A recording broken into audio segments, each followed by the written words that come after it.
You are now tuned into another Santana exclusive. Let's watch. Short, but we'll go ahead and get started because it's top of the hour. So, first and foremost, welcome. Thank you to everyone that is here with us today. Hope everyone's having an amazing, wonderful day. I hope everyone's really excited about this panel discussion.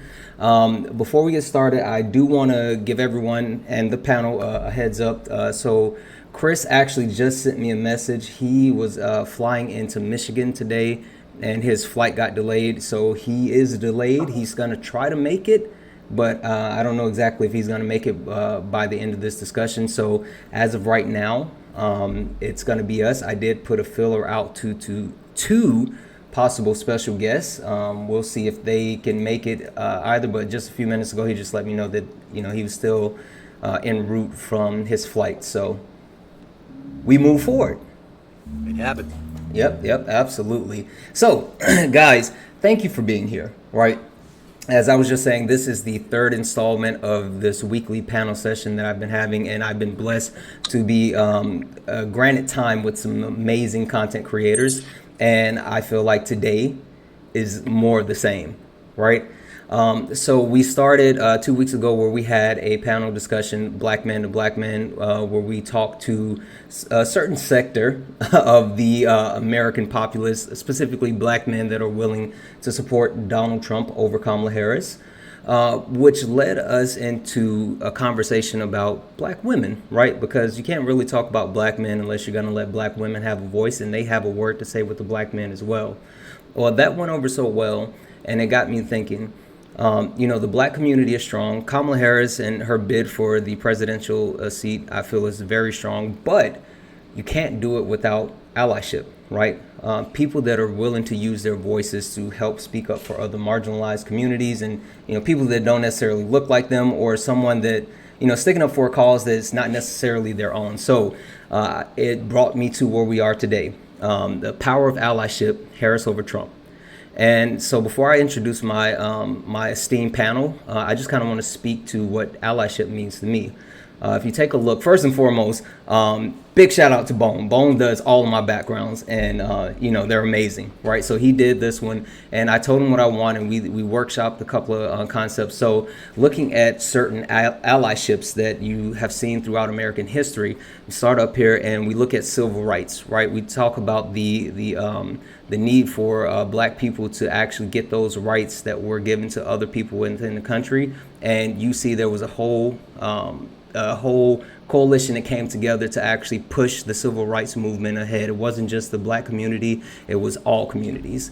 Then you go right below that, you see women's rights, right? And when you talk about women's rights, and women are still fighting for certain rights today, but that's a topic we'll hold on to for now. But that fight has been done all across the board. It's not just specifically women fighting for those rights, but this is something near and dear to my heart too, especially after the Black Women panel last week. I shared that I have 4 older sisters. I have a beautiful mother, my grandmother. I have a lot of women in my life that's super important to me, including my fiance. So, this is where that comes from.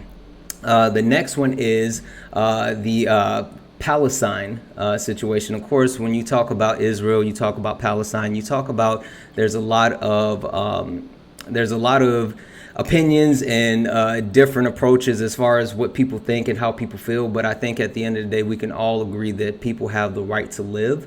And I think this is one of the most important allyships that a lot of people have an opinion on, and even more so, I feel like Kamala Harris is the person to get into the White House if you actually believe in helping Palestine get the rights, or a two-state solution. And last but not least, we have the LGBTQ plus community, where we talk about making sure that those people have the rights to love who they love, right? You talk about this marginalized community that at times can receive a lot of hate because they're misunderstood, and a lot of misinformation that's passed around. So that is the 4 things that pop into my mind when I talk about allyship and what I want to be associated with as far as helping other people who don't necessarily have the same voice. Well, the black community, but other people that don't have the voice that I have. So With that being said, I want to go ahead and through and introduce my panel, and I'm going to start from where I see here and go over. So we are going to start with crazy mother runner Jess Anderson. So Jess is super interesting. I am a huge fan, right?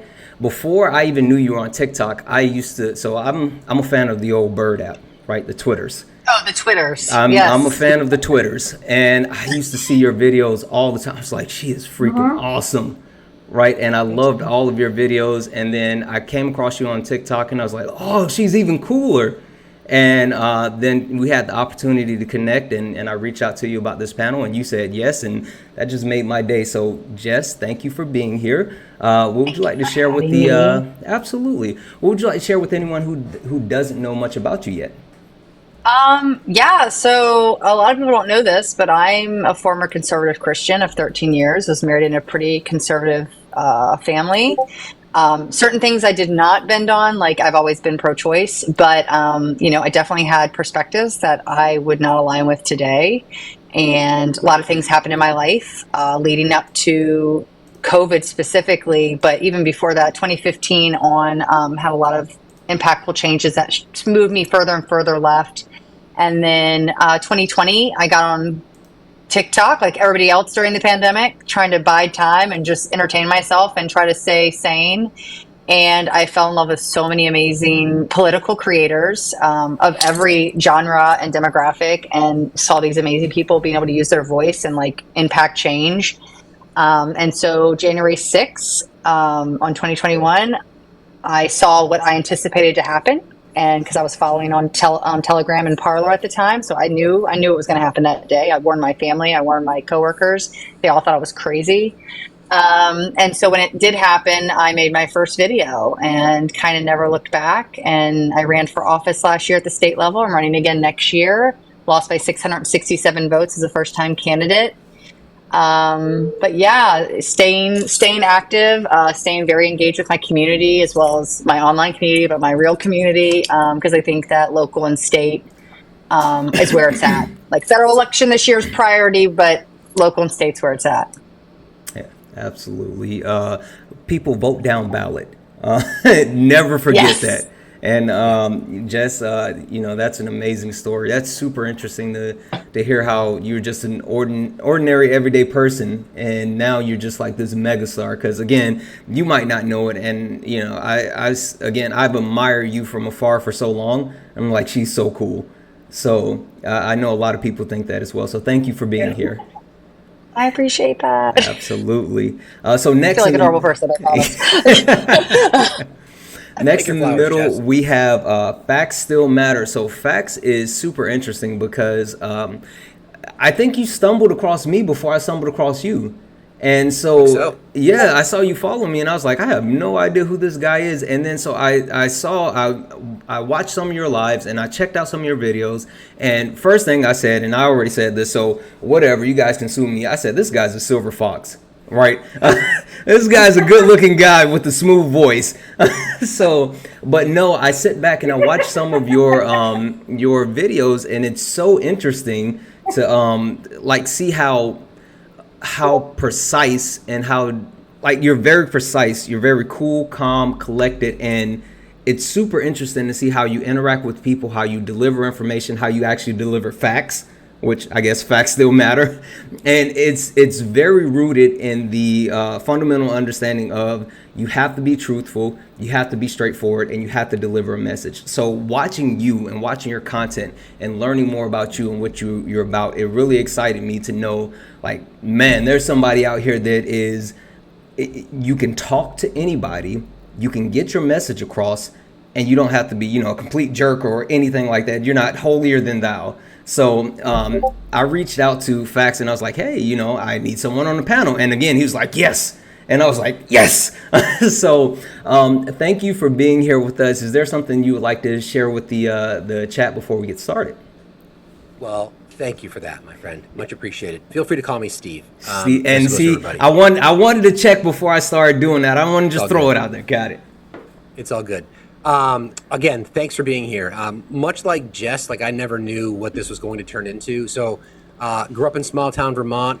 Mom was a school teacher. Dad was a blue collar worker. Worked in engineering for a little while. Didn't have much, but learned early on to appreciate the things that I had in my life. I was very fortunate growing up in a predominantly white community to have my mother, who was a massive fan of education. She made sure that her son would be exposed to diversity any way, shape, and form. And I learned about the civil rights movement. I learned about our system of racism. I learned about the oppression of the gay community. Again, growing up in the 70s and 80s, AIDS was a common conversation we had. So I understood the plight of my neighbors and my allies in the LGBTQIA community. And that's sort of carried with me throughout most of my adult life. I served 2 terms in my state government. Single father, raised 3 kids on my own. So I get it. Hashtag girl dad.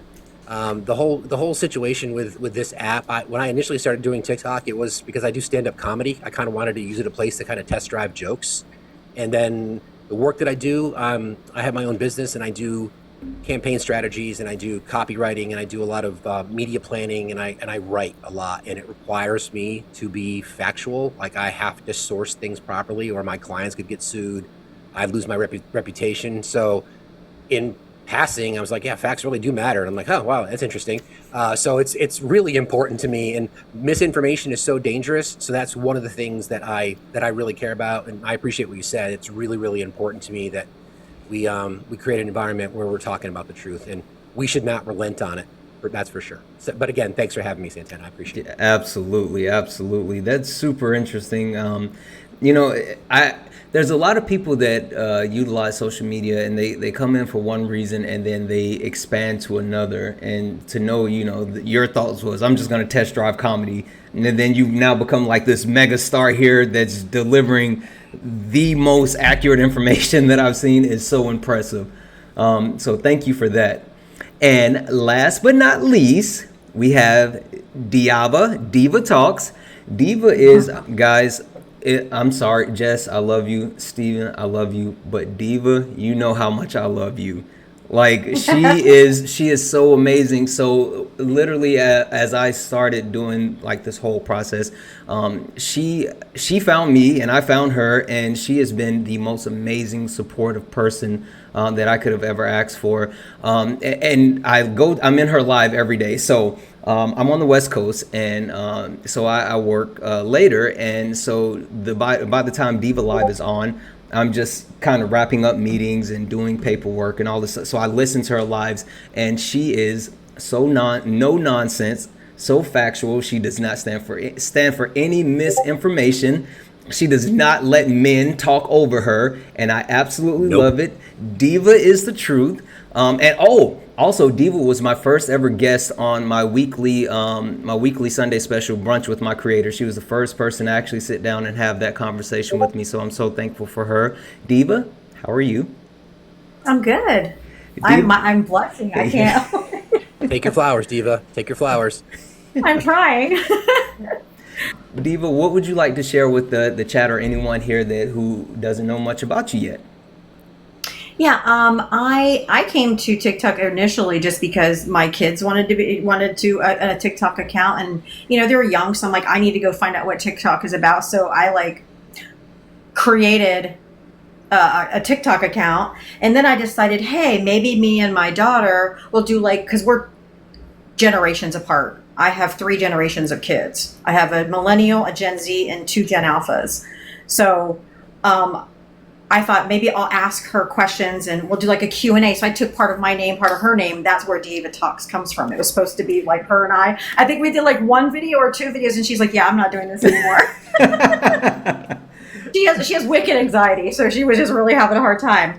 And so then I had happened upon some political lives, and I was like, oh my gosh, there's people who think like me. I'm in Florida. I am surrounded by MAGA, not only in my community, but my family, my mom, my dad, my brother, my estranged husband, my in-laws. Everyone except for the children that I've raised are all MAGA. Oof. And so I found community here. I found like-minded people who thought like me, people who were fighting for our democracy, and people that stood up for marginalized communities. And I just found my home. I found like my chosen family. I found my chosen family on TikTok. And as goofy as it sounds, I have true friendships from this app, and people that I can surround myself with that are more loving and kind and align with my morals and values. Yeah. And Santana, reset your gift goal.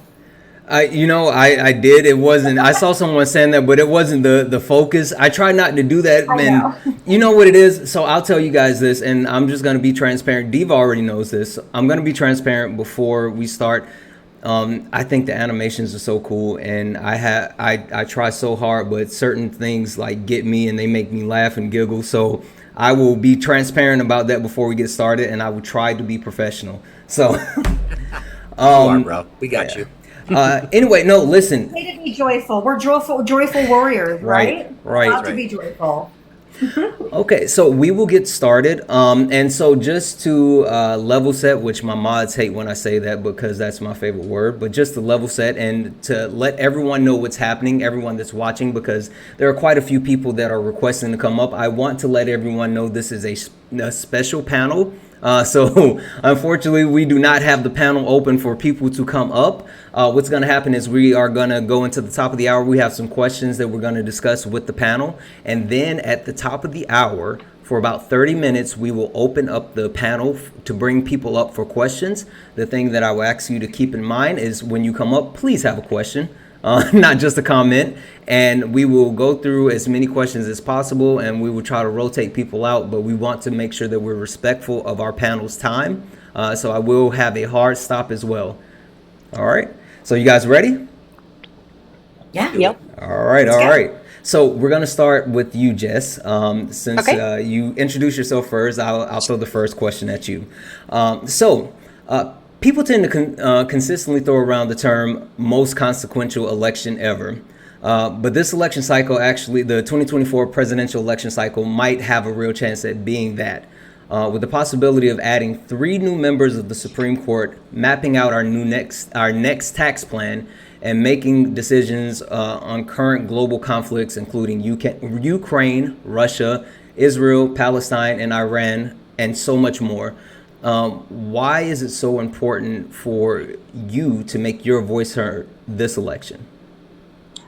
So I was thinking about this question, and the reality is this is the most consequential. I know we say that. I know like in 2020, it really felt like that.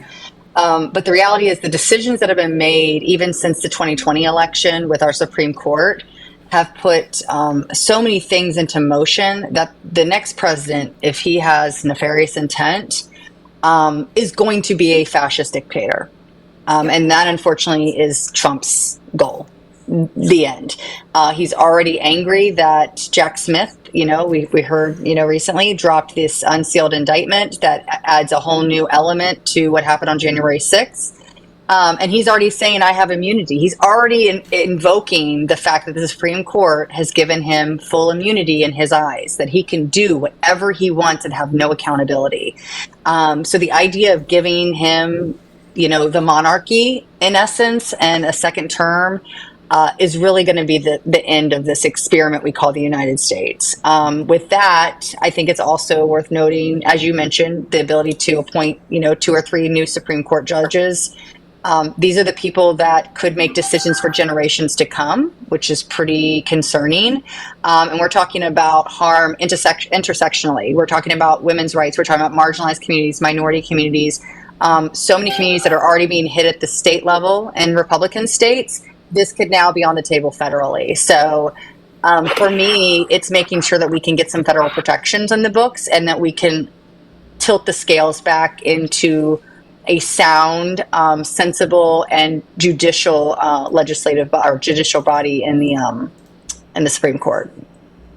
Yeah, no, I think a lot of people take for granted, what it would actually mean to have someone like Donald Trump in office, but also more so what it would be if there is someone like Donald Trump that comes in and can appoint 3 Supreme Court justices, right? And make out tax code that would actually shape how the country moves forward. So Steve, I want to come to you on that one, because I would really like to, one, hear, of course, why you think it's so important to make your voice heard with this election. But do you feel that, no matter who it is, the next president is really going to be able to shape the country moving forward because of those factors that we just talked about? Yeah, I mean, I think to Jess's point, I think a Trump presidency, a second term, would shape the country in a way that none of us would want. So yeah, the consequences about a Trump presidency, because I've always said this, and you guys may or may not agree, it's not Donald Trump that I fear, it's the people behind him. He's the useful idiot. It's the people that are part of the Heritage Foundation. It's the authors of Project 2025. It's Russian influence. Let's be real. Let's call it what it is. It's those kinds of things. So yes, no question. I think that would shape the country. So the reason that I think, first of all, I get frustrated as somebody who's been active in politics that we struggle to get 63% of our registered voters to vote in an election. That is frustrating. And I'm going to call out Gen Z, quite frankly, because I've said this before, that yes, every election has consequences, but we should be thinking about the Supreme Court with every election, not just this one, not just the next one, but every election, because you never know, because it's a lifetime appointment. So if we want the society that we want, if we want the preservation of rights, if we want to, I'm a progressive, I want the society to move forward, and we can't do that by looking back. I mean, make America great again means literally go back in time, right? Absolutely. I don't want that. So the reason I mentioned Gen Z is because, and this goes for everybody, energy from the DNC, energy from the campaign ads that we see from Kamala Harris, they're amazing. But quite frankly, due respect doesn't mean anything to me until you show up to the ballot box and vote. We know that Gen Z, by and large, is the least participatory of the current generations that we have when it comes to voting. If they show up, and they show up at the voting booth with the type of energy that they have now, then that's the kind of mandate electorally that we should want. So again, Kamala Harris has the opportunity to shape the country in a more progressive direction going forward for years to come. She's a moderate Democrat. She's the most qualified person to ever run for the presidency, in my opinion. But she is a moderate Democrat. I don't want the expansion of the ACA, Santana. I want universal health care. To get there, we have to be able to tiptoe our way to it so we can get there. But that's why I think it's consequential. Yeah, no, listen, I think that's an amazing point. And I think Gen Z has an opportunity to do something special, right? Because to your point, they can make such a huge impact. I saw an article talking about how more boomers passed away from the 2020 election and more Gen Z has registered. Now like getting them to... Now getting them to vote versus just registering, that's the key. But I think they can make a massive impact. And I think it's important, especially because, you talk about the impacts on the future and the things that they want. So Diva, coming to you and kind of piggybacking off of that and speaking about Gen Z in the future, I know that for them, a lot of young people are very politically aware, much more so than I was in my age, and much more aware about conflicts around the world, which goes into the presidency being able to dictate what happens in other countries and really dictate our foreign policy. So to you, of course, I want to know, why is it so important to make your voice heard in this election? But what is the next president being able to actually guide us globally with these conflicts that are currently in place and hoping to broker peace? What does that look like for you? And how do you think Kamala Harris would do versus Donald Trump? Yeah, well, we already know that Donald Trump wants to pull out of NATO. And he wants to, he basically, well, I mean, he would just give Ukraine to Russia. When he says, I can end the war in 24 hours, yeah, he just give it to Russia. And we all know that Russia's not going to stop there. They're going to go for Poland. He's going to keep going. He wants to get back the old Soviet Union. So it is extremely dangerous for him to be in power with these world conflicts going. And as far as the Middle East goes, he says that they should just finish it. So basically just level what's left of Gaza. That's not a solution either. that's going to cause a lot of human suffering and tragedy, even more than it already is. So we know that he's not good for foreign policy because he doesn't know foreign policy. Yeah. He just doesn't know what he's doing. And he's not going to do anything to help the situation. I fear he would only make it worse. And, oh, go ahead. No. I was just agreeing with you. Yeah, no. And then as far as the why my voice being heard or whatever, I mean, or a consequential election, if you think about it, you've got Liz Cheney out on the campaign trail with Kamala Harris. Yeah. You've got Dick Cheney going to be voting for Kamala Harris. You've got Bernie Sanders who's all in for Kamala Harris. Think about all of these people that are all coming around to Kamala Harris. It's because I think everyone knows how consequential this election is. Because they know that preserving our democracy is more important than partisan lines right now. It's more important than if there's an R or a D next to your name. It's about saving this democracy from a fascist takeover. Yeah. And I think that's why it's so consequential, not to mention the Supreme Court. We can see what a president can do and how they can gut people's rights just by the Supreme Court. Yeah. And what more do they want to do? I don't want to find out. Yeah, no, absolutely. I completely agree. And, it's super interesting. The one thing that I will say to anyone that's watching right now and anyone that might, have an R by your name and you think, I don't know if I can vote for her. I don't like this Trump guy, but I don't know if I can vote for her. If Dick Cheney can do it, you can do it. I'll just say that. All right. So moving on to the next question, and Stephen, I'm going to start with you, just because your history as far as politics. I know with how fast the news cycle moves daily and how much information and disinformation people have access to, how are you using social media not only to flush out the facts around Kamala Harris and Donald Trump, but to actively promote the truth so people are making informed and logical decisions with this election? That's a great question. I was thinking about this one today. I mean, people by and large don't. I mean, even people in our generation, Gen X, Millennial, and Gen Z, we consume the majority of our news from social media. So it's not traditional methods of journalism, right? I mean, people will watch coverage of large events like debates, things like that, perhaps on broadcast news, but people get their information from social media, good and bad. I mean, this is a cesspool of misinformation if we're not careful.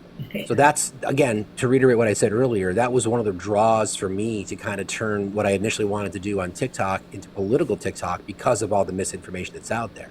And I think by and large, because the algorithm will point people to what they feel like they want to consume. So therefore, when you're in that echo chamber, I mean, I've done lives on the Dunning-Kruger effect, and I've done lives on this topic of conspiracy theories and how to critically think. That's the challenge that we all face as creators when we're having these conversations with people, when the evidence is overwhelming to refute what it is that they want to say. We can't relent. We do not need to relent on the truth. The truth is on our side. So part of the strategy of the right, and this has been going on for years, is to flood the waters with so much chum that the goal is to exhaust the other side. They want us to kind of give up, to throw our hands up. But because social media is so powerful, especially this tool, because of what we're doing right now, I mean, the cross sections of humanity, literally, all people, all walks of life can come together and have these conversations. It is a unique feature of this tool in particular to create these spaces. So I think us, if we're committed to the task of providing accurate information, if we're willing to do the work and source it, and I know Diva does, and I know Jess does, and I know you do, Santana, and I commit to it as well, we should not relent. Yes, we get clapped. Yes, our lives get taken down. It happened to me 3 times today, as a matter of fact. Those are the things that happen. But that should tell everybody that what we're doing is working, because it's getting to the people that are sadly stuck in that information. I'm a massive empath, so I want to be able to help everybody. I want to be able to pull everybody across the finish line.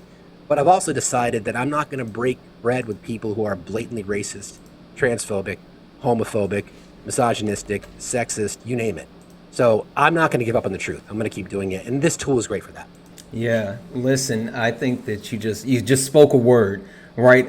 Because the fact of the matter is you get so much pushback, and I like how you said they flood the waters with chum. It reminds me of how someone once told me, well, you see, Donald Trump is doing 1 million interviews, and Kamala Harris isn't doing any, and I'm like, yeah, but he does all of these interviews and he doesn't say anything, or he says the most insane stuff and none of it matters because you can't focus on it because he has another interview with another insane thing. So yeah, Diva, I want to come back to you because literally when I think about fighting misinformation, that's what you do. Like, you shut it down and you stop it in its tracks. So going back to how you're using social media to dispel misinformation and disinformation around Kamala Harris and Donald Trump, how are you forcing people to think logically about their decision with this election? Well, I mean, it's hard. It's like dragging them along to try to think critically, because that's something they don't. Yeah, they don't do that naturally. Yeah. But what I do is I don't even, if they start doing misinformation, I just shut them down. I'm just like, because I don't even want it to get out. Because you're not just talking to the person that's in the box. You're talking to the other 1,000 people or whatever that's in there. And if you let them get off that stream of misinformation, it's out there yet again. So I just try to cut it off at the pass. And, sometimes I'll just say, do you hear what you're saying? Like, do you hear what is coming out of your mouth? And I try to make them stop and think. Like, do you hear how crazy it is? It sounds. It did work for my mom on one topic, my MAGA mom. I was on abortion. And she was like, if they do it after birth, it's exactly quoted like what Trump says. And I just looked at her and I just said, do you hear? Like, did you just hear what you said?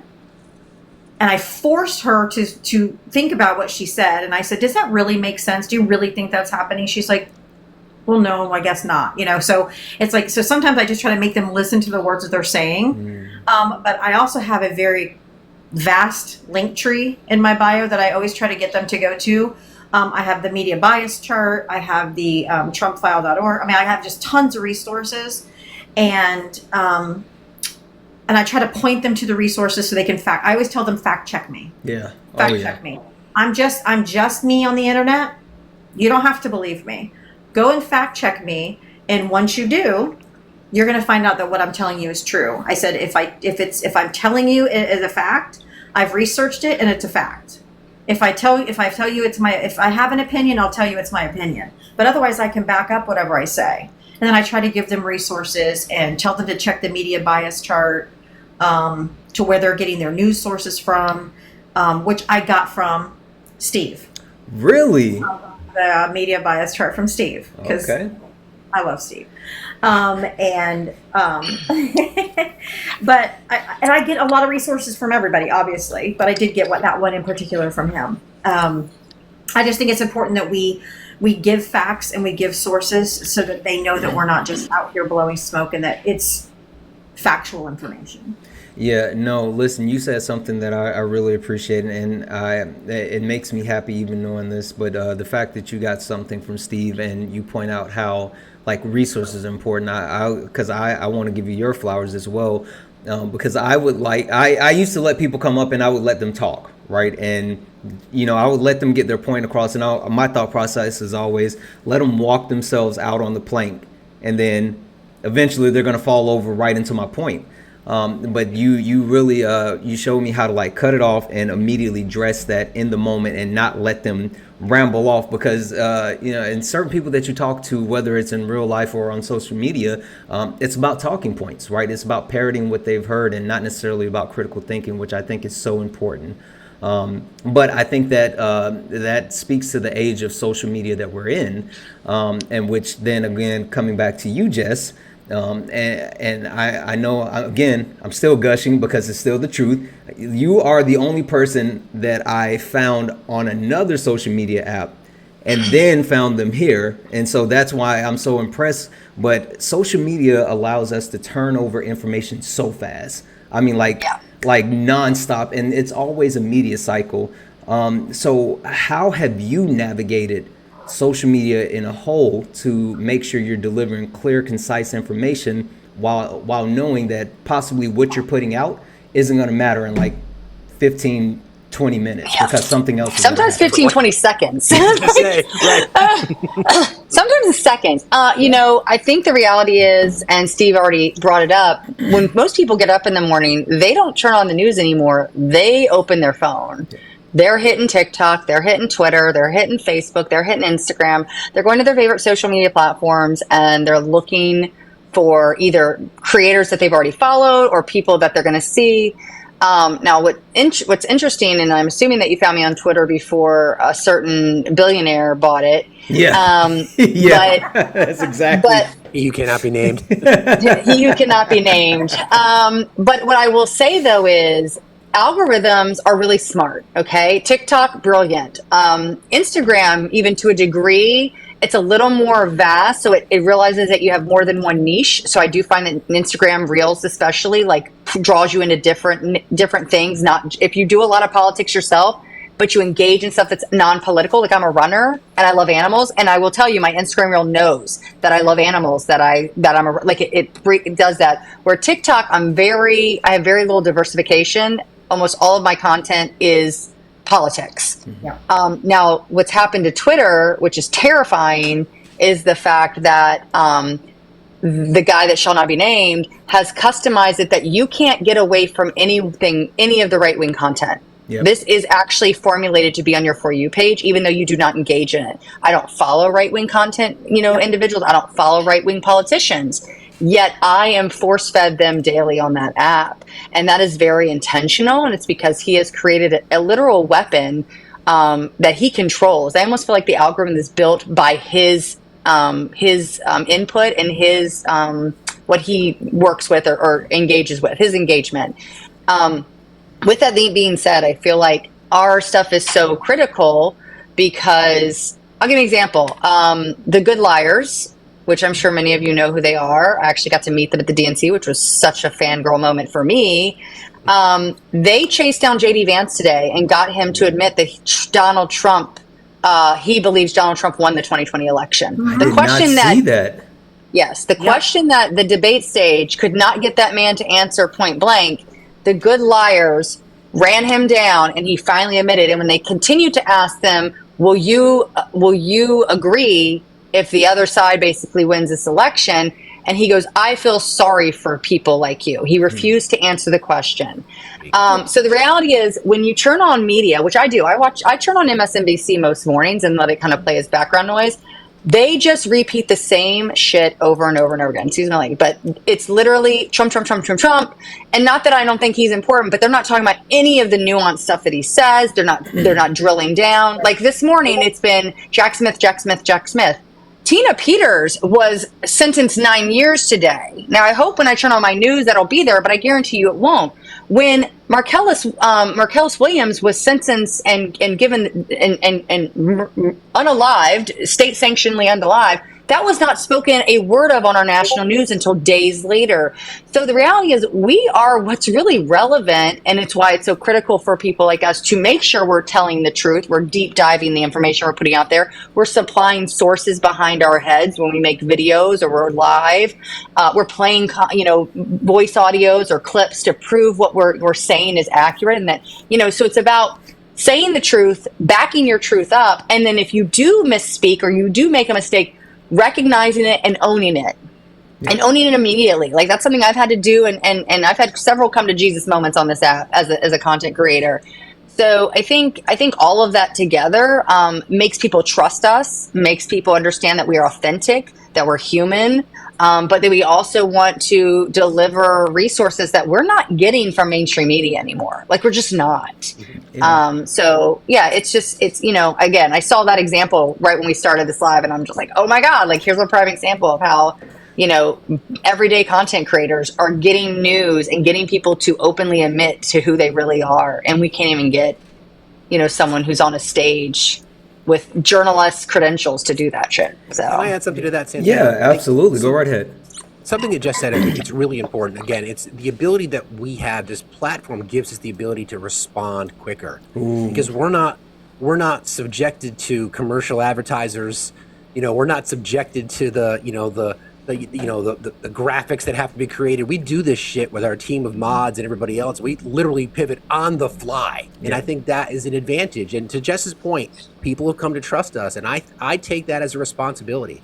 That's why those of us that are engaged in this take this seriously, and we invest time in these shows. So I'm grateful for the opportunity to do it, and I'm glad that people see it that way. Absolutely. No, listen, to your point specifically, it's funny. I made a video, and I've been trying to make more videos, and a guy left a comment on a video, and my co-host for the nightly show that I do, she tells me, stop reading your DMs, stop reading the comments, and I can't help it. Right, it drives me insane. One, because I hate notifications, but there was one comment that really got me, and I did something I never done before, which was make a video in reply to the comment. Right, and I laid out all of my sources. Right, multiple videos from Donald Trump, multiple tweets from Donald Trump, documented source from Project 2025 showing how all of this lined up.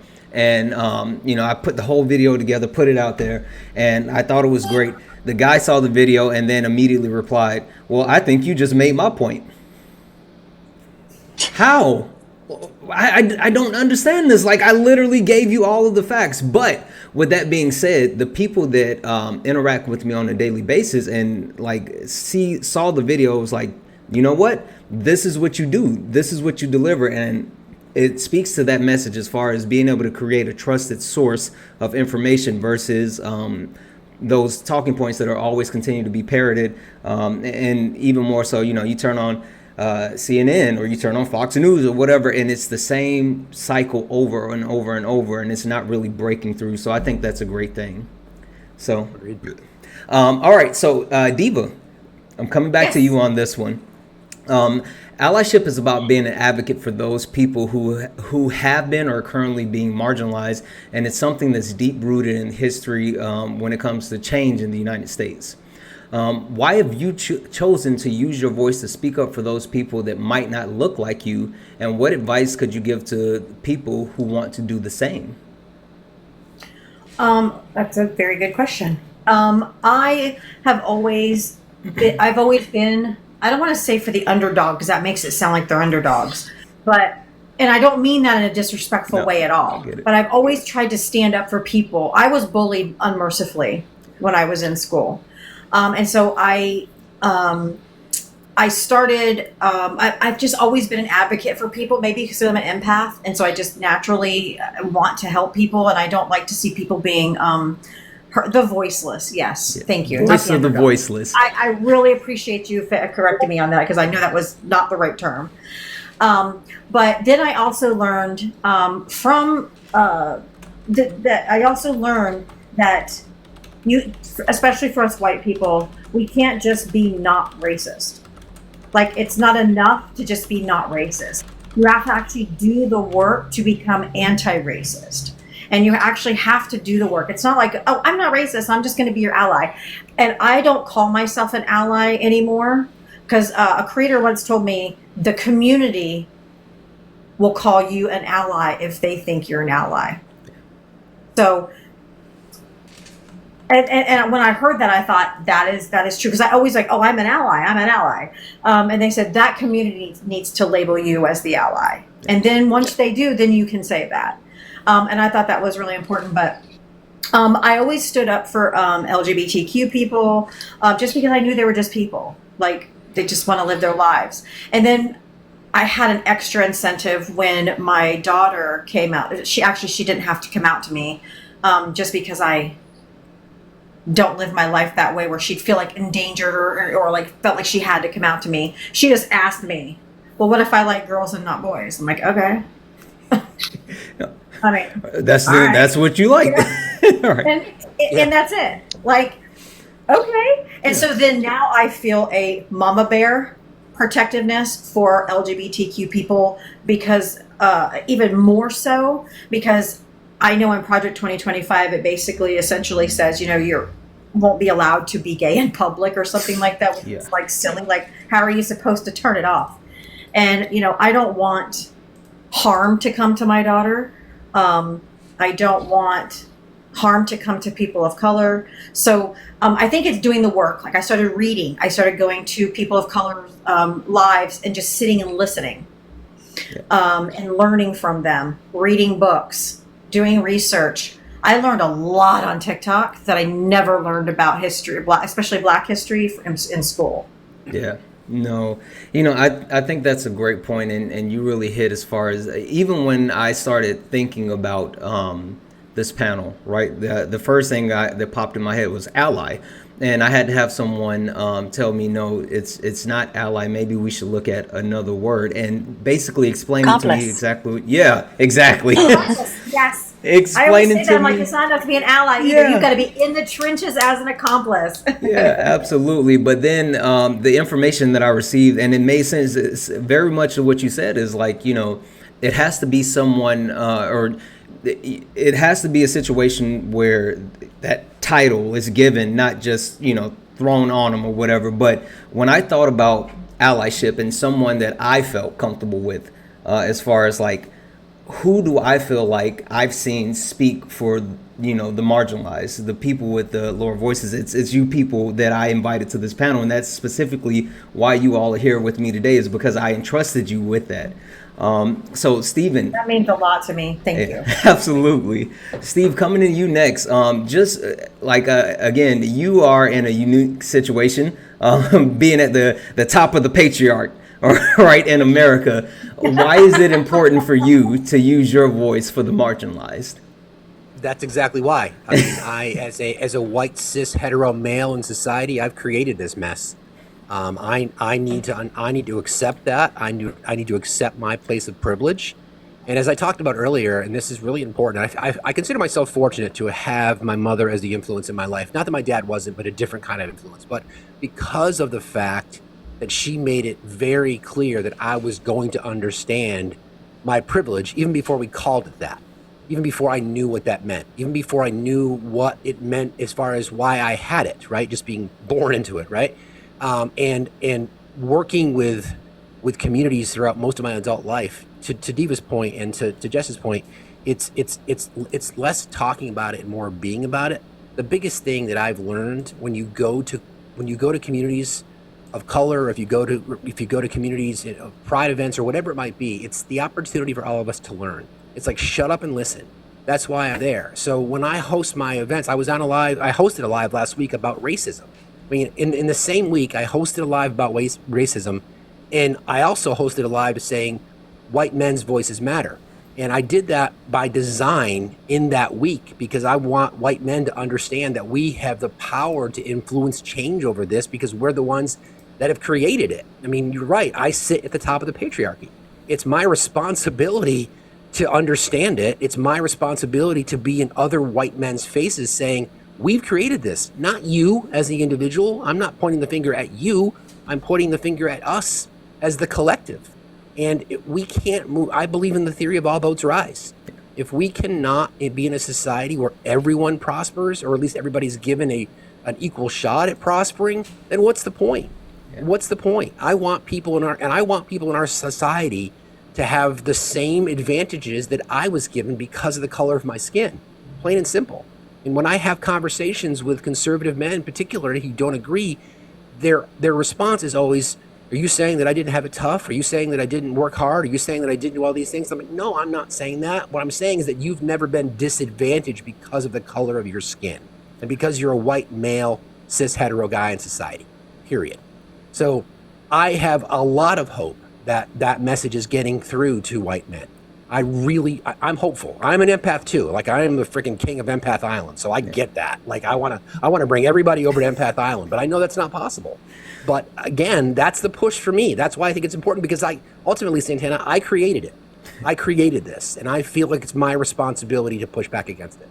Yeah, no, I'll say this because a lot of my friends, I grew up around a lot of the patriarch. Right. I'll just say it that way. I have a lot of people that are important to me, and they share that same stance and point of view as you. And so that's really important to meet those like-minded people, but to also, to your point, to actually use your voice, knowing that, and I mean, it's just a fact of the matter. When a white man says something in America, it goes a little bit further than everyone else because of the system that we're in. So that's amazing that you said that. Jess, coming back to you, and just the FYI, I wasn't going to give you a heads up, but I'll tell you this anyway. I'm going to double dip. So you be ready. You be ready. Right. Back to back. So Jess is the pivot. Exactly. So Jess, why is it? Real quick, I am so sorry. I will be right back. Yeah. Go right ahead. Go right ahead. Thank you. I'll be right back. Go ahead. I'm so sorry. Using your voice, why is using your voice so important? And even more so, I'm super interested because not too long ago you were on the other side of the aisle where your voice wasn't saying the right things. No, it doesn't seem like your voice would be as valued as it is now. Right. Yeah. Why is it important for you to use absolutely. your voice, and how is it different than being, on the Republican side of the aisle and trying to use your voice? So it's funny you say that, because despite me kind of growing up in what I deemed a very conservative Christian household, not growing up, but marrying into it, actually, I grew up in a very apolitical household. We really didn't talk about politics or our religion at all. We didn't go to church, but I married into it, and I married into it young at age 20. Ironically, though, being in that wheelhouse, we didn't talk politics in that wheelhouse either. There was definitely this idea of condemnation towards groups of people, and I saw it. I didn't participate, but I recognized it, and I stood back, and I was, I saw it as a norm because of the people that I was around, the relationship I was married into, the family I was married into. So honestly, what was really eye-opening for me was actually this platform. And I say that because I had really incredible changes in my life, going through a divorce, kind of divorcing my church when it happened, which was really intense. My daughter coming out, working in the public school system, and really getting behind the curtain view of what a lot of individuals are going through, particularly those lower income, marginalized minorities, and the fact that they are not getting the same equitability in our school system, which is, critical for us to have any foundation for our future. So all of these elements kind of opened my eyes. But then when I got on social media, on this platform, I got access to spaces for the first time that I never had access to. When you grow up in a predominantly white culture, white community, you don't get access to Black spaces, LGBTQ plus spaces. You just don't. I mean, you're in your bubble. That's where you exist. And that's why we didn't talk about politics. That's why that's not a conversation when I was growing up, because who was president didn't impact me day to day. Right. Who was the state leader or the city council member? The reality was I felt no impact from those changes year after year. But it was very different. It's something I learned from having conversations on here and sitting and listening, as Steve pointed out, was that minority families have been talking politics at the kitchen table since the beginning, since they were given the right to vote, because who was in charge impacted their everyday life. And so when you sit back and realize, holy shit, I've been given access to spaces because of the way I look, and yet I haven't been saying the right things. I haven't been elevating the right voices. And so I think really kind of sitting in it and understanding how much my voice has impacted people generationally makes me even more of a proponent of speaking out and loud. I mean, I did a little story time the other day, but I had someone who was shitting on the trans community while I'm sitting waiting to get a mammogram for my yearly checkup. Some 76-year-old man who got redirected there for an MRI because apparently his MRI machine at his location was down and the breast cancer location had it. And he's sitting here intentionally trying to bait me. And initially I'm like, I'm not going to say anything. And then he kept on. I'm like, you know what? Screw it. So we got into an all-out back and forth about the fact that he doesn't understand anything about the trans community or trans healthcare. And then he starts talking about guns and telling me how gun-free zones like this very hospital just invite gun violence. I'm like, yeah, you should talk to the 300 officers that sat idly by while students were unalived in Uvalde, who all had weapons, who were all properly trained. Guns don't save people. Yeah. Adequate gun control saves people. So, it was just, but it's the fact that I'm at a point in my life that I don't stay quiet. I have all out debates with my own mother, who is on the other side of the fence. If anybody challenges me or wants to wear their vocal opinion on their sleeve, I will happily engage in a civil discourse. I have no problem. But I think that's our job. We have access to spaces that a lot of people don't have access to. And I used to get this comment from people of all demographics. Why do you engage with these conversations? 2 reasons. 1, I'm having conversations that honestly people like Santana may not have access to. That's just the reality of the situation. And I might have an opportunity to speak on something that they will never hear otherwise. And 2, because you never know who else is listening. When we're having lives, we're having debates, we're having these conversations, you don't know who has come in from that individual's base or circle of people that you could be giving a little tidbit that they would never have gotten access to otherwise. And they may go look it up, and it may plant a seed, and it may not change the whole mindset or history of where they've come to or where they're at right now. But it, like me, you're planting a seed. You're giving them an opportunity to find out there's something outside of their little echo chamber. And I think it's critical we do that. Yeah, no, absolutely. I think you said something super interesting, and let me just ask all 3 of you this. Have any of you been invited to the cookout? Yes. Yeah. Okay. Yeah. Let me tell you. I got invited today, actually. Listen. I listen, Black community. I'm gonna speak for us for a moment. I don't normally do this, but I will be the delegate. Black people aren't very trusting, right? And we're not very trusting. And so if we open up that space and we allow you into that, that means you're doing something right. All right. So that's a real thing. So I appreciate that. Yeah. Can I give an example I of that? explained that to my daughter today. Did you? Yeah, because I have 10-year-old twins, and I was talking to her, and I said, because I was telling her about the Allyship live I was going to be on and everything, and I said, and I was cordially invited to a cookout, to be part to the cookout, which means they officially trust me now, because they shouldn't trust white people. They've had centuries of not being able to trust white people. So I said, so being invited to the cookout and being invited to be part of this allyship was the greatest compliment probably of my life. Yeah, no, and let me tell you, if I didn't trust you, I wouldn't have you here. So, Steve, you were about to say something. Yeah, I just this was a small example of what we're talking about. Just again, in my constant quest to learn more, I used to travel a lot before I started my own business. I used to travel a lot. I was in and out of airports all across the country. And you know, when you're at a gate, you arrive late, because I was always arriving late, running to catch the next gate. There was one seat open, and you would sit down next to someone. And there was oftentimes I didn't necessarily notice, so I would sit down next to a Black woman. And I was given advice to say, in the future, as a white guy presenting that space, maybe just ask, would it be okay if I sat down next to you? Something as simple like that. I thought about that. I'm like, yeah, I get that. I really get that. So I had an opportunity to do that relatively recently, and the look on the face of the woman when I asked told me that was absolutely the right thing to be doing. Yeah. So I just thought that was an example of something that I never would have picked up on, but I think that was an example of something that I thought that was powerful. No, I'll say that there's and just speaking for myself, right? Because I have a certain standard and certain things that I constantly do. And, you can say, oh, it's the Southerner in me because I am from South Carolina. Or you can even say, it's the way that I was raised. Or you can say it's Black culture. But there's certain small niceties that still mean a lot to me.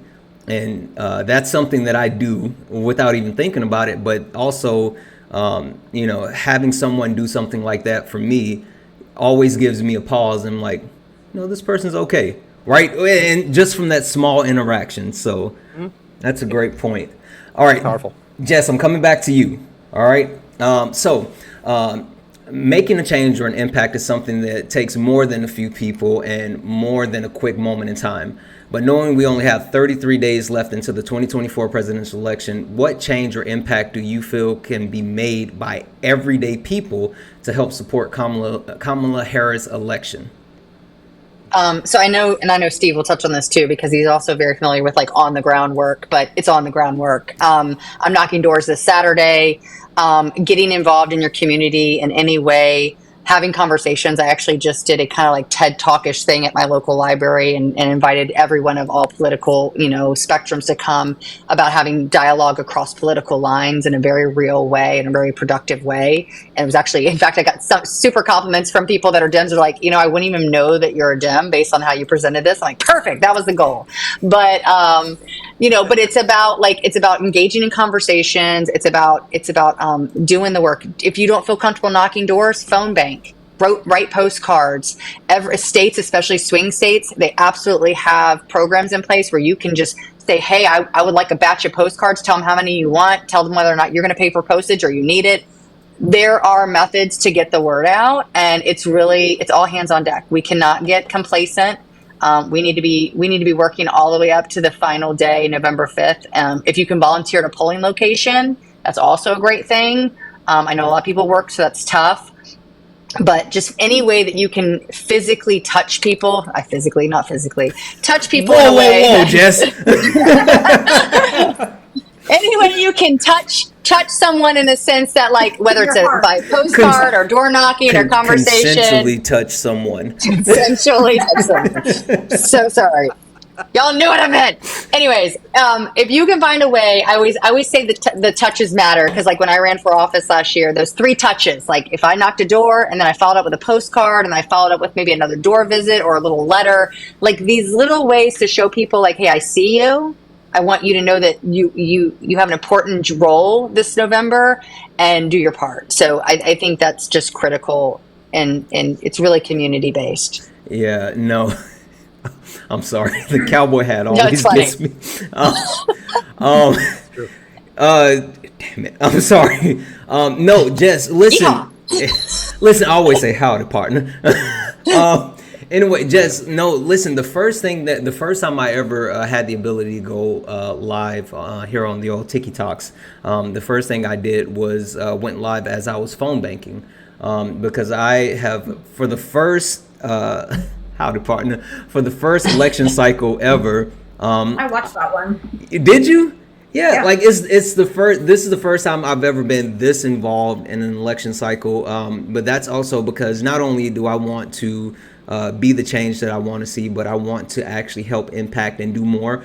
I live in a blue state now. I used to live in a red state, and so my voice is limited in both situations, right? But I have the opportunity, like you said, to touch people, and I enjoy calling those swing states and talking to those people that are really gonna, it's gonna boil down to this election. So that's a huge thing for me. So next, I want to come to Diva. 33 days left until the election. What can the everyday average person do to help make an impact on Kamala Harris's campaign efforts? Talk to everyone that they know. I reached out. I mean, I've done a couple of things myself. I reached out to a friend who is not registered to vote, doesn't care to vote, has never voted. So I'm not political. I just whatever. And I text messaged that person and I said, if you want to do something for me that will mean more to me than anything in this world, will be for you to register to vote and vote for Harris. Just for my rights and my daughter's rights. Like, I just tried to make it as personal as I could. And I've been on live, so I haven't seen if I got a response back yet. But I'm also doing the postcards for swing states. I signed up to do postcards for swing states, so I've been writing postcards for swing states. In my general vicinity community, because I still have young children, I don't feel safe or comfortable going door to door, or having anybody know where I live or anything, because sometimes they can be pretty violent. Yeah. So that's why I chose to do the postcards for swing states. But I just encourage everyone to think of a friend, think of someone who's either a non-voter or who says, I don't really care about voting, I don't care about the election. Usually we just say, okay, all right, they don't want to vote. I went back to this person. This person told me weeks and weeks ago that they didn't vote. And it kind of weighed. And they're in Florida too. We need that vote. Yeah. And so I just reached out with that text message today. Just, I don't know if it'll do any good, but it was like, hey, I got to try. Yeah. But I think just talking, trying to find people in your life, offering to give people rides to the polls if they need it. If you've got elderly neighbors or differently abled people, people who don't drive or don't have a driver's license, anything like that, you can volunteer to help get people to the polls. So I think that there's a lot of things that everyday people can do that they probably don't think that they can do. But I think if you just try to find or reach out to those you're not sure are voting, or have not voted in the past, and just tell them how important it is to you. And if you have a personal relationship, that might be enough to sway them to vote. Yeah, no, listen, what you said is something I took to heart. When I realized that Kamala Harris was running for presidency, and I said that I have to do something, right? And not only did I make my voice known here on TikTok, but I organized a Zoom call with my family, right? And I'm like, who doesn't have their voter registration up to date? Who needs to know about polling information? Like, are we all in lockstep and ready to vote? And so I had to organize my family because, again, I live on the West Coast and all of my family's on the East Coast. And so I had to set up a time, a date, and get all of the older family, all of the younger family. I had to bring everybody in and like, hey, are we ready? So that's something that I did. So I really appreciate that. And you saying that, Diva. Steve, coming to you, the expert, the election czar, right? What can the everyday average person do to make an impact within these next 33 days for Kamala Harris election? Well, yes, and yes, all those things. So 386, the reason I'm saying that number 386 is when I ran for state office, I knocked on 386 doors. So it was a rural community. I ran for the state senate in my state, and there were 386 doors that I knocked on. I did it twice. So 794, whatever that number is.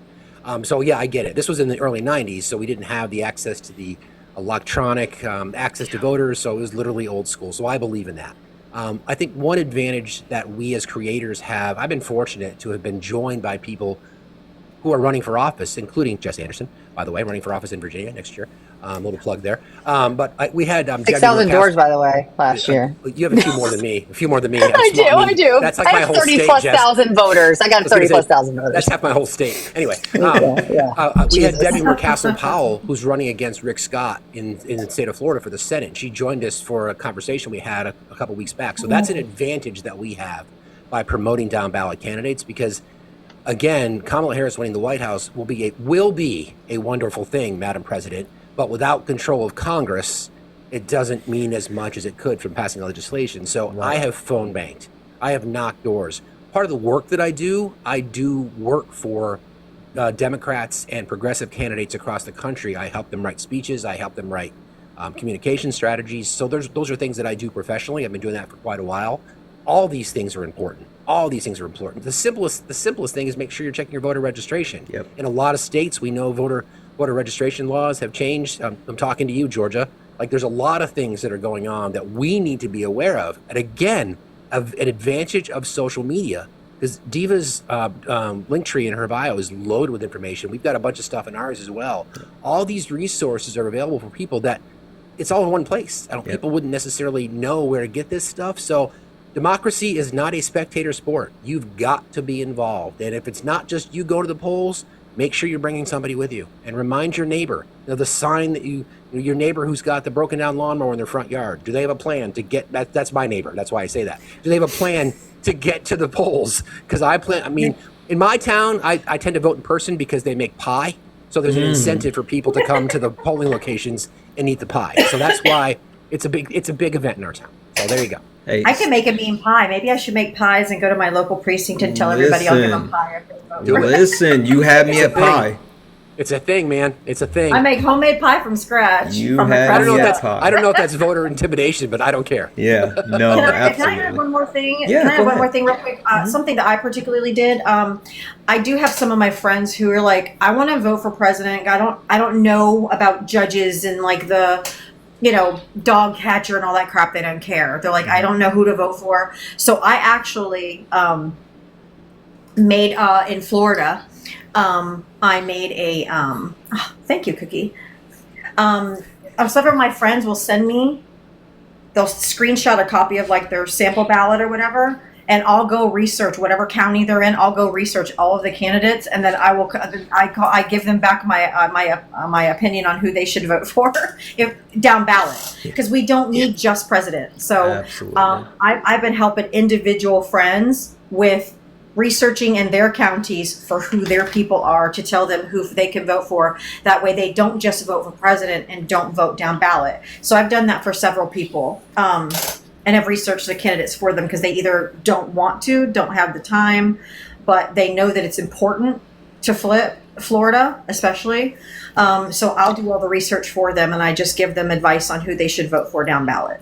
Yeah, listen, I think that's super important, and also making sure that, you know, we reach out and we help those people who don't have that information or don't know. I'll give a special plug to my co-host, Erica. Last night, it's interesting, we had a guy join the panel who was a felon, and he had done his time and he got out and all this other stuff, and he was like, yeah, I can't vote, but if I could vote, I would vote for, you know, Kamala Harris. And normally when you come up, I'm like, you know, are you voting? Who are you voting for? And I'm fine either way. We're going to talk, but if you say, oh, I'm not voting, then you don't get a place on my panel to talk, right?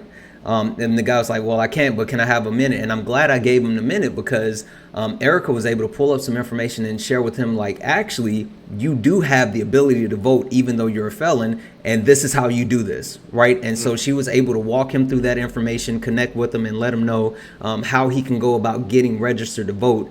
And he still had 5 days, and he's actually in Pennsylvania, right?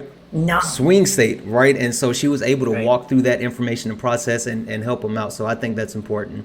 That doesn't happen watching NBC News. Yep. No, it does not. It does not. All right, guys. So last question, and chat, you guys have been requesting. This is your time to shine. So I'm going to throw this last question out to the panel, and then we'll open it up for a couple of questions. So if you want to ask a question, go ahead and request up. But please remember, when you come up, one question, and also have a question. So we will go through this last question for the panel, and then we will start bringing people up to speak. So if you want to come up, go ahead and request up. So I will start back in the order that I started on from the original, and going from my left to my right. Jess, understanding that you spend time daily using your voice in allyship for Kamala Harris for this 2024 presidential election, can you underline why it's so important for you to why it's so important that you do that, and why is it important for other people watching and listening to support Kamala Harris in the election on November the 5th? Yeah, I mean, elections matter. Yeah, no worries. Elections matter. Elections have consequences. I think that when we look at, you know, I would even say look at Marcellus Williams. That was because of an election. There was 3 Supreme Court justices appointed to that Supreme Court that refused to overturn the ruling. Meanwhile, the 3 Supreme Court justices, one of which was appointed by Biden, dissented. They were willing to, you know, do the right thing. So I have 3 daughters, all of which have the capacity to be mothers at some point in their lives. And I want to make sure that they have access to their bodily autonomy and healthcare and reproductive rights. And I think that every single person has a sister, a friend, a daughter, a mother, someone in their lives that could be impacted by really, you know, some of the most incredibly dangerous legislative pieces that could come down at the federal level in U.S. history. So in the words of Kamala Harris, I'm not going back. I don't want anyone else to have to go back. Yeah, it's right there. I just think that we need to keep every day drilling home what we're at risk, but also what she brings to the table. I think that's another element of the conversation. The policy that she's proposing is absolutely progressive and revolutionary, and about the working class, about lifting, as we say, lift all tides. Like, it's about giving us all opportunity, no matter where we are in our place in the hierarchy or otherwise.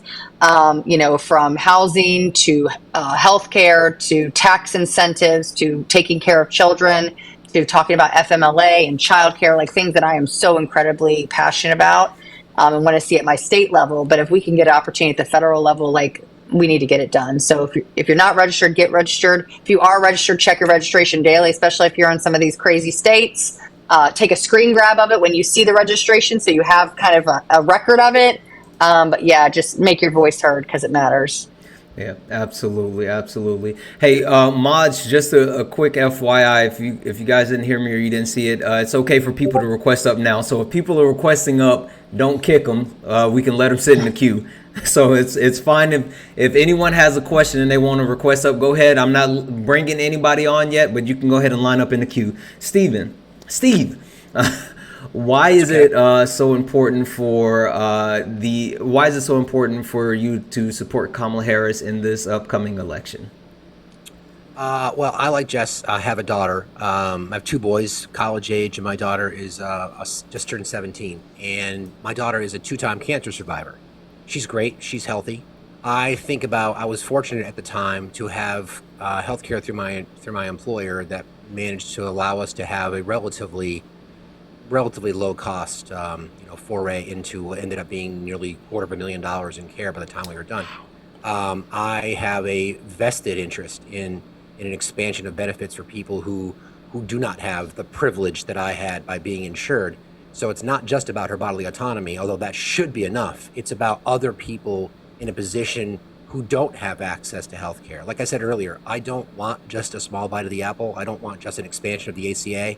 I want universal health care. And I know that Kamala Harris, if given the opportunity, and then accepting pressure from people like Jess, like myself, like Diva, that are more progressive, pushing for those kinds of things. And I think that's how we change society.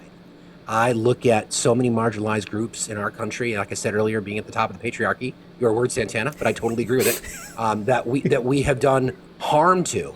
And it's time to fight back. It's been a long time to push back. Every single system in our country, whether it be our system of government, our system of capitalism, banking, finance, media. I mean, think about think about sports teams in general. 97% of sports teams are owned by white men. And it's just time for our society to change. And I will be honored on election day to vote for Madam President. No, that's right. Thank you, Steve. All right. So if you're listening, I'm going to go ahead and start letting people in on the panel. But once I let you in, please immediately go on mute. Don't say anything yet. I'm just going to go ahead and get a couple of people in. Diva, coming to you. Why is it important for you to use your voice in this upcoming election to support Kamala Harris? Well, same as Jess and Steve, I have daughters. But not only that, I have a daughter-in-law. I'm sorry. James. There we go. Not to be terribly personal, but since earlier in my life, my son put it in the comment section, so I feel maybe okay to say it, but him and his wife struggle with fertility. So, I have one grandson, but I know that they've been trying to have more, and it's, so they have fertility issues. So I'm voting for my daughter-in-law as well, who is not a Harris voter. But I'm still going to vote for her to have those rights for her and my son. Also for my LGBTQ daughter. But not only that, I also am voting so that Donald Trump can't give police officers full immunity to where they can commit more atrocities to people of color. Because they're already too many unaliving of black men, unarmed black men, boys, teenagers, and giving a police full immunity is just asking for them to become even bigger targets. Yeah. Black women too, correct. My apologies. Yes. W in the chat for Joanna. Yes. But right. people of color in general. Yeah. But, because Derek, I don't know if his name is Derek. Is it Derek? Derek Chauvin or whatever, the one who went to prison? Yes. Floyd. Yeah. He never, if he was under Donald Trump immunity, he would still be a police officer. He'd still be going out there, probably still doing it. Yep.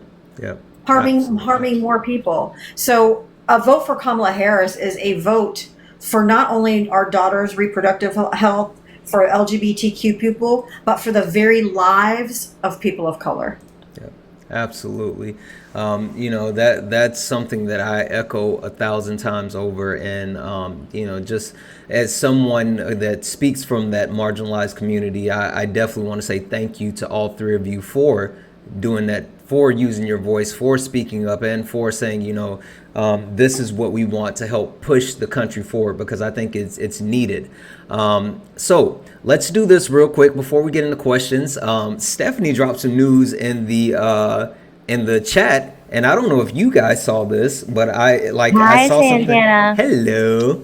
How's it going? Good. So it flashed across my phone, but I didn't look until she said it, and so I wanted to give her the chance to drop the news on you guys, and then also the chat, because I was like, Stephanie, you want to share with everyone what you said in the chat?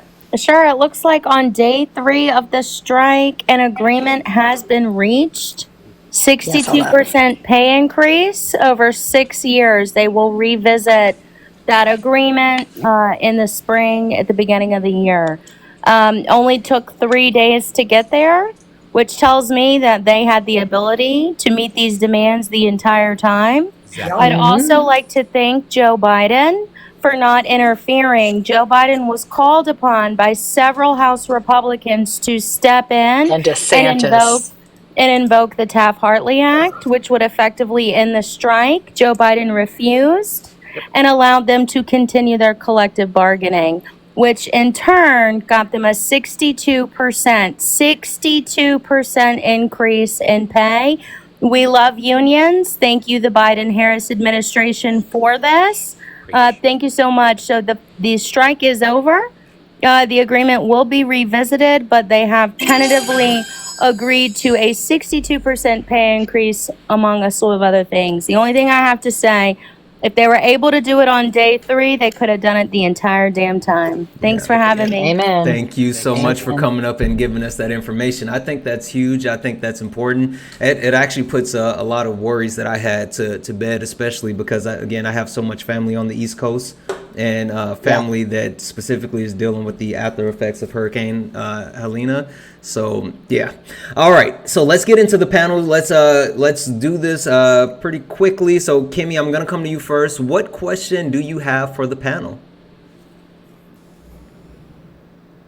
Hi, sorry. I don't really have a question. I just want to put it out there that I have the biggest fear. I married my wife 5 years ago. I moved out from California. I met her on TikTok. We now have a 1-year-old boy tomorrow. Not biological mine, but biological my wife's. I am on the birth certificate. I am in the process of adoption. That goes away if Trump goes in office. It goes away. I have the choice of either losing my family or losing my son, and that's not going to happen. I refuse for that to happen. I am also a cancer survivor, and let me tell you what, if I didn't have the Affordable Care Act, I wouldn't have been able to get my treatment. I wouldn't have been able to now be cancer-free. I had stage 3 kidney cancer. I would not now be cancer-free. So there's so much at stake. It is beyond fathomable to think that he could even run, let alone people voting for him. And my mother is so on Trump's side. I can't even talk to her about politics because it brings me to tears. And I tell her every time she tries to bring it up that you're making a mistake for your kids and you're doing this. I said, no, I'm actually standing up for my kids. Absolutely. So I just wanted to bring that forward because people don't realize the real life impact it has on people. Yeah. It has so much impact on people. But thank you guys so much. And I am a huge, Jennifer, I'm a huge diva. I'm a huge fan of you guys. So I'm Don't always forget in your Steve. guys' live. I'm always in Steve's live as well. I'm always in your guys' live. But I had to put that out there because it is just, I can't even see a future. And if it happens, we may be moving out of the country because I can't. Me and my wife and my child have to survive. Yeah. No. Hey, Kimmy, thank you so much for coming up and sharing that story with Thank us. I you, guys. appreciate you. Thank you. Bye-bye. Yeah. Again, this election is the most consequential election, and it's really something that is on the table for a lot of people. The BLP, how are you? Good afternoon. I have to first tell you, I'm on all your chats all the time. Hey. And I was on Steve's one day and I had a senior moment, and I've got it in my head. I'm going to ask the question since you're all able to right now. I'm a friendly, and I want to thank you all for what you do so much. But my question is about AB, and it's like the last person. It affects me because I'm a gay woman, but I'm fighting for my nieces, and it touches too close to home from my life. But my question is, what can Kamala do when she gets in office, or do we have to wait for like the Supreme Court to get repicked? What can be done at this time? Because all the Trumpers tell me, why are you voting just on that? Because she can't do anything anyway. And I'm like, I think the president can do something when she gets in there. I mean, do we need the Senate and do we need them? I don't know. Are you referencing particularly like reproductive care? I'm just curious. Reproductive care, AB, I mean, anything with a woman's rights. And I don't know what can be done. Yeah, so a lot of people, and Trump tried to play this off at the debate, a lot of people don't understand this. The Roe v. Wade decision being overturned through the Dobbs did not put it to the states. That was not the judgment. The judgment was that it had to be legislated. That could be at any branch of government. So the reality is the reason why, especially the down ballot messaging has been so huge, the reason why Kamala Harris's campaign has donated more than $25 million to other candidates that are running for Congress at the different states, is because we need a majority that is going to be in agreement to pass a federal protection for abortion rights and any other federal protections we want. We need Congress to act. If we can pass that, we are given the green light from the Supreme Court's decision via Dobbs for that to be a federal mandate, meaning every state that currently has abortion bans on the books, they would be null and void. So she absolutely has the power, but she only has the power as long as Congress is the majority. Yeah, that's what I thought. That's the key. That's the key. Especially, particularly the Senate. We need 60 in the Senate, ideally. Yep. I thought so, but it's hard to research when you don't know where to start, and that I just am having a hard time. And I just want to tell you one more, Steve. I love your nails. I always love your nails. So thank you for being you. Hey, and one thing that I want to say, and I say this to everybody, and anybody to watch my lives know this, and for everyone on the panel, everyone in the chat, everyone listening, it's Kamala. And so don't feel bad to say VP or Harris, but it's always Kamala. She dropped. I couldn't think. All right. AZ Mike 0225, how are you? Good. Thank you for having me. Absolutely. What question do you have for the panel? Yeah, I just wanted to say, first of all, I'm big fans of all three of your panelists and you. I always listen to all of you guys. I'm one of Diava's biggest fans. I'm there every day with her. I also am in Steve's live all the time. Whenever I can catch Jess, yes. Thanks, but one of the questions, just one question I like to pose is I guess what you feel, because you guys talk to them every day. You're in the trenches every day, and I'm there with you. I'm watching you every day. My question would be, what do you think is a common denominator of every Trump voter? Why, when you're trying to dwizzle down, why are you voting for Trump? Why are you voting for Trump? What do you think they all have in common? I just wanted to get your perspectives on that, or what you think is a common denominator. I think it's, if you're talking about it from what their most common answer is, the two common answers that we get, first of all, it's immigration and the economy. Those are the ones that seem to stand out the most. But I think it's bigger than what you're asking, Mike. I think it's the design by the right to spread misinformation. So it doesn't matter what rebuttals we have, even though there's mountains and mountains and mountains of facts. It's by design. It's the misinformation. It's Russian disinformation. It's Russian propaganda. This has been a strategy of the right for a very long time. It's like we talked about earlier, throw chum in the water. But to answer your question directly, it's immigration and the economy. Those are the two that stick out to me. I'm sure Diva and Jess might for have me, different it's opinions, fear. They're scared of everything. It's fear. And the right is good about fomenting the fear. Like, the caravans at the border, the immigrants are coming, they're unaliving, they're raping. It's keeping them fearful to where they can't reasonably think. Right. Like it's keeping them fomented in this fear that someone's coming after them, something's coming for them. It's coming for your jobs. They're coming for your, everything. That's just fomenting the fear. And the other thing I noticed is every single MAGA person that I've talked to for the past whatever, is they lack empathy and they're inherently selfish. True. Everything is about me, me, me, me, me. My groceries, my gas, my this. They don't think in the collective. And I try to tell them we have to vote, as a collective. We got to vote for the we. Right. Not just the me. And they are inherently selfish. That's just one thing that I have noticed over and over. They're fearful of gay people. They're fearful of transgender people because they don't understand it. They don't get it or understand it, so they just fear it instead of wanting to learn about it. So a lot of it's fear, and the other part is selfishness. That's true. I would also add, I definitely think it's fear. Fear is a huge proponent of how they become kind of radicalized. Yeah. I also think it's a combination of racism, because there is this lingering experience that, we are now oppressed as white people, which is wild to me. But, the biggest thing that I've noticed is when it comes to this fear rhetoric is they've used fear and manipulation tactics through propaganda, through either leaving information out or completely lying altogether. And they've convinced a group of people that in every essence, when it comes to financial means and financial capacity, are very much similar to everyone else. True. They've tricked them into punching down to a lower denominator. Really, when we look at the hate for this, like what's happening with this whole Haitian conversation in Ohio, this is about punching down. We look at when they talk about they're getting handouts. This is about punching down. Meanwhile, they're ignoring the fact that corporations are having massive subsidies. They're getting literal buyouts. They're getting tax breaks at record levels. Elon Musk is one of the biggest subsidy holders as a billionaire in our country. Right. So it's the fact that they've convinced him, hey, look over here, through fear, through enticing their racism, and getting them to look away from the real game players that are taking everything from all of us, and it's the rich.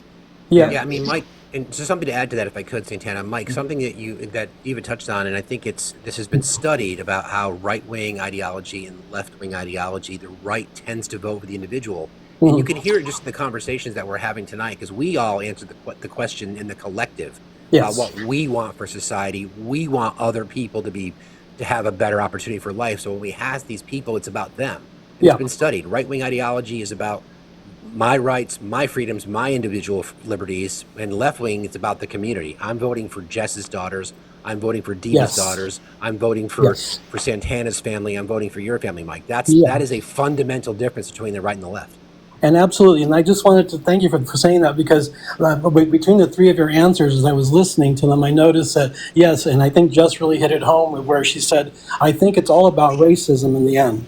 I think that these people, they try to put things out there, oh, it's the economy, oh, it's this, oh, it's my groceries, whatever. No, it comes down to one thing and one thing only. And my opinion is that it comes down to racism. I mean, as a gay Latino man in Arizona, I mean, I'm fighting for my rights right now. I'm just trying to fight, and I'm so glad you brought that news about the Longshore. I was very nervous about that strike, because that would have really, I would have been an October surprise almost. And I'm glad it's resolved. I'm so happy that you can't believe the weight that came off my shoulders when I heard that news. Absolutely. Well, hey, AZ, thank you so much for coming up and asking that question. Thank you so much. Yeah. I appreciate it. And also real quick, Jess, would you say the Haitian migrants, they're doing what? What did he say? They're eating the dogs. They're eating the cats. Eat the cat. Eat the cat. They're eating Jesus the dogs. Christ. They're eating the cats. I'm sorry, I couldn't resist. I'm sorry. That Vance song really hits. Okay, What that song? one. The one where it goes, I'm a never Trump guy. Yeah, I never liked him. Yeah. I don't know why that one hits. It was in my head this earlier today. I couldn't get it out. They're eating the dogs. Okay, so guys, I know we're 4 minutes over time. There's a ton of people. Do we have time for maybe one or two more? Maybe? I'm good. I can do one or two more. Yeah, okay. I gotta go eat food in a second, but I can do a couple more. Okay, we'll do two tops. So let's do this. Let's grab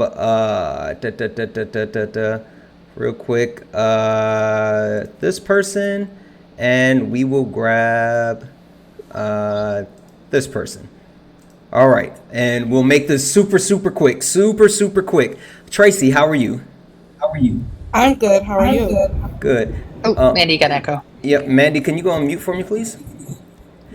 Tracy. One sec. Yeah, Tracy, real quick. What question do you have for the panel?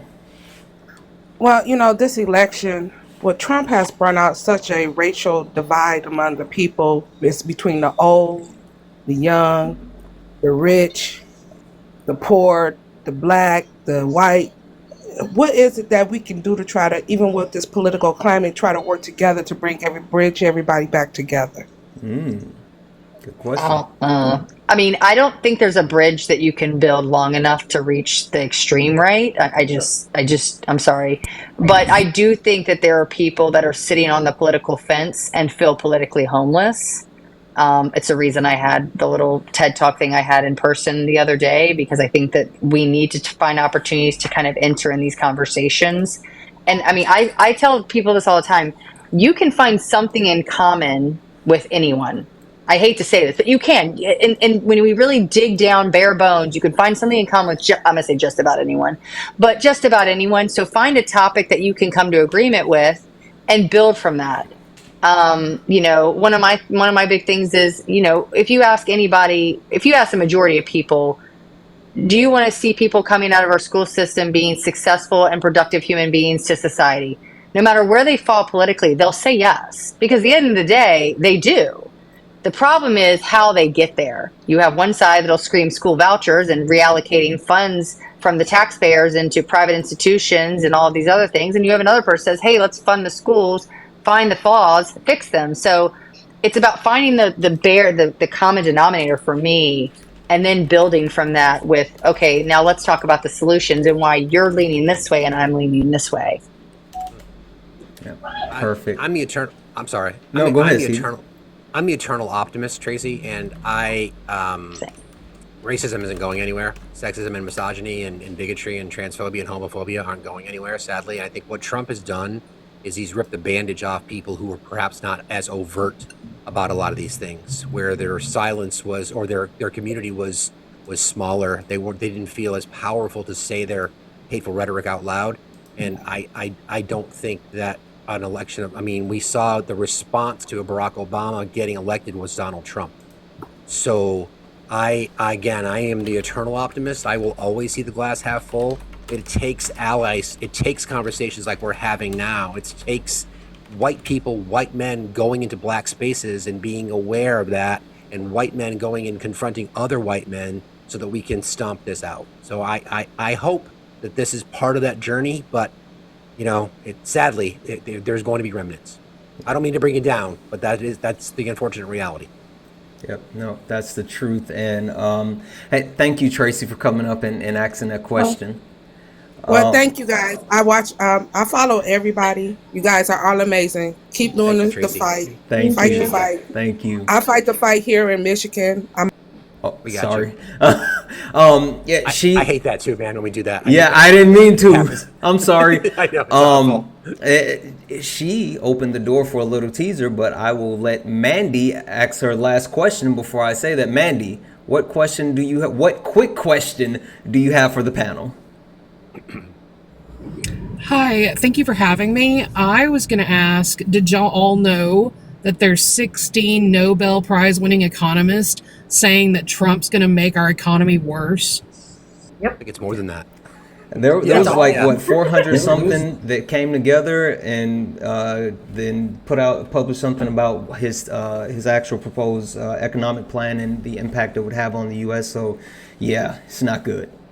Not good. I don't think enough people know that. Also, his excuse me. His energy policy, like his gas and energy policy, they said is also would tank the economy. So his economic and his energy policies both will tank the economy. Yeah. That's a really good. independently and together. Yeah, no, that's a really good. I was going to say too. Have you heard that he's going to put 200% tariffs on Mexico if John Deere leaves? Right? You've heard this. We've all heard this, right? Yeah. So, are you all familiar with the agreement that replaced NAFTA? No. Yeah. No, I think Fax knows. USMCA.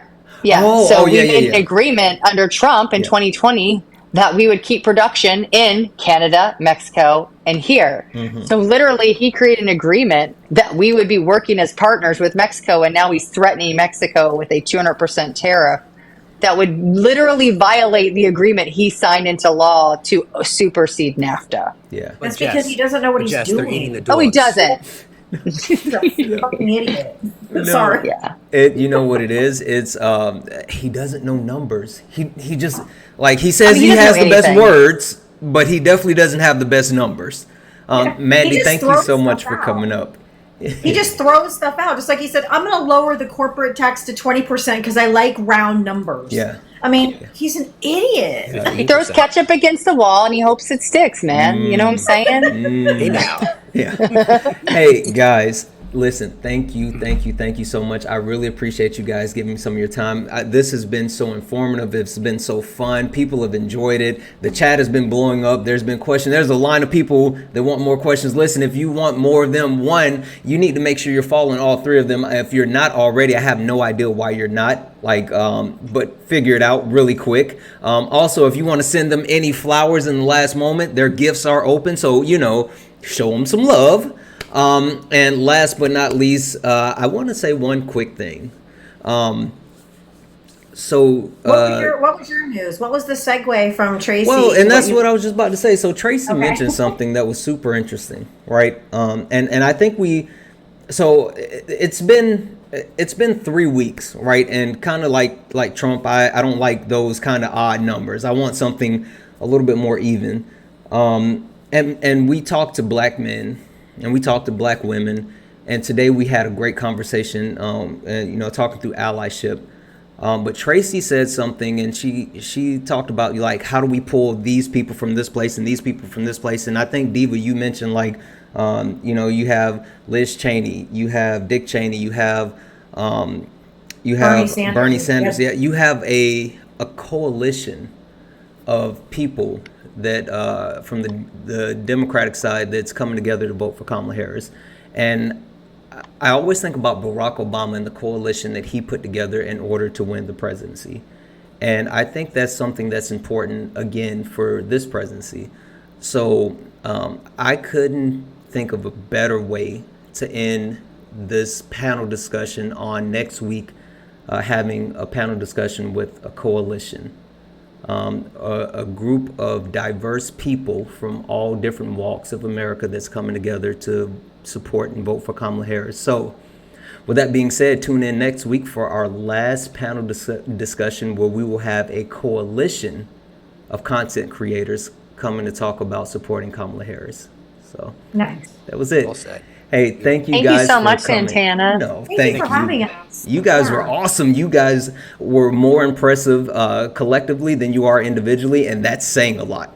So thank you all for coming up. I really appreciate you. Yeah. Thank you, Santana. Thank you. Thank you. Bye, Bye, guys. Bye, See you, Steve. Jess. See you, Diva. Bye, See ya. guys. Hi, Jess. Good. Bye, Steve. All right. Hey, chat. That is it. Thank you all. Listen. Thank you all for being here. Thank you for all of your time. Thank you for all your gifts, your taps. It looks like we got some new subs. But more than anything, thank you for tuning in and getting some great information from some great people. I love you all. I will see you all next week as we talk to our coalition. And as always, peace.